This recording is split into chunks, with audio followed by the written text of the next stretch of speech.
talk to you all about the importance of vaccination within our communities.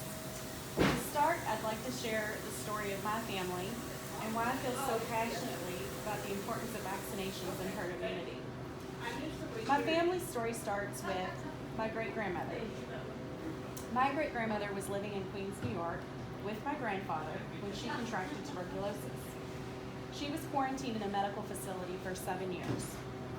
We know now that TB is something that we do not commonly see, but in the early to mid-19th century, tuberculosis was the leading cause of death in the United States. According to the American Lung Association, during the 56 months of World War II, the state of Kentucky lost 6,802 soldiers to battlefield wounds and infections. In that same 56 months, 7,997 Kentuckians lost their battle with tuberculosis. During this time period, my grandfather started his new life in the state of Kentucky, living with relatives, while his mother recovered. He attended high school and became the captain of the basketball team, followed by a full scholarship to the University of Kentucky.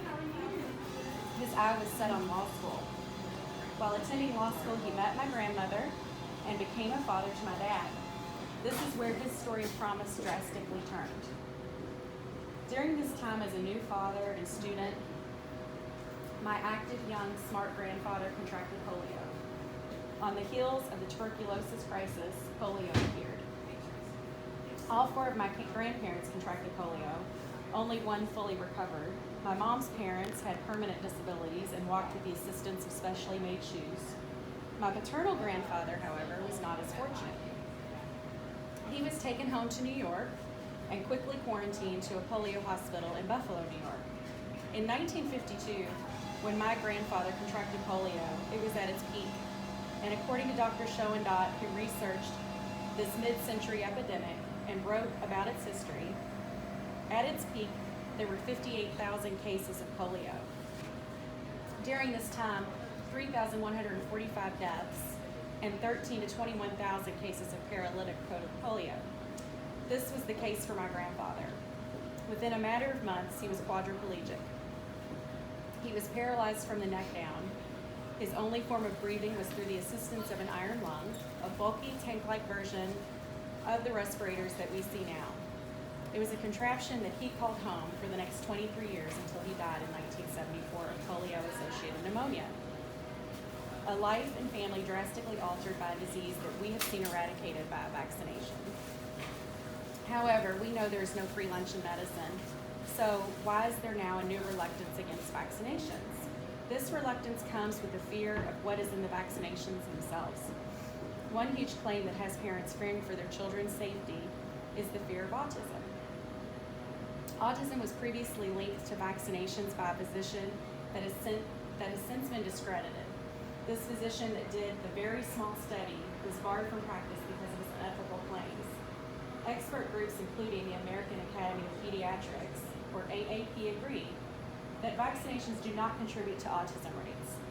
In fact, the most common side effect of a vaccination is swelling, redness, and a small hard lump at the injection site. 1 in 1 million can have a serious allergic reaction immediately from injection. The most serious risk from the MMR vaccine is a 1 in 3,000 chance that a child can get a fever-induced seizure. However, these seizures cause no permanent effect, as scary as they are for parents. In fact, measles causes more severe and life-threatening seizures on its own. The United States Center of Disease Control states that among the past 2 decades, immunizations have prevented 20 million hospitalizations and 732,000 deaths. Again, no free lunch in medicine. Every medication that we take has a side effect and a risk. Just because we no longer commonly see measles and mumps, rubella, whooping cough, polio, TB, does not mean these diseases are gone. Examples in other parts of the world act as a stern reminder that lapsing in vaccinations to prevent possible side effects of vaccinating is not the answer. These diseases can quickly return. According to the CDC, one warning example was in Japan. In 1974, 80% of Japanese were getting pertussis vaccines. There were only 393 cases that year and no deaths. Then immunization rates dropped, and in 1979, only 10% were vaccinated. During this year, there were 13,000 cases of whooping cough, resulting in 41 deaths. When vaccinations were resumed, the rate dropped again. So in conclusion, I would like to say that as a community, we cannot let the fear of side effects and chemicals prevent us from getting these life-saving vaccinations. We are exposed to more chemicals in our homes daily than these vaccines possess.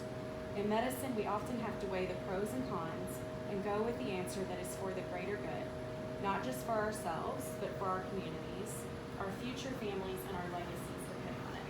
Thank you.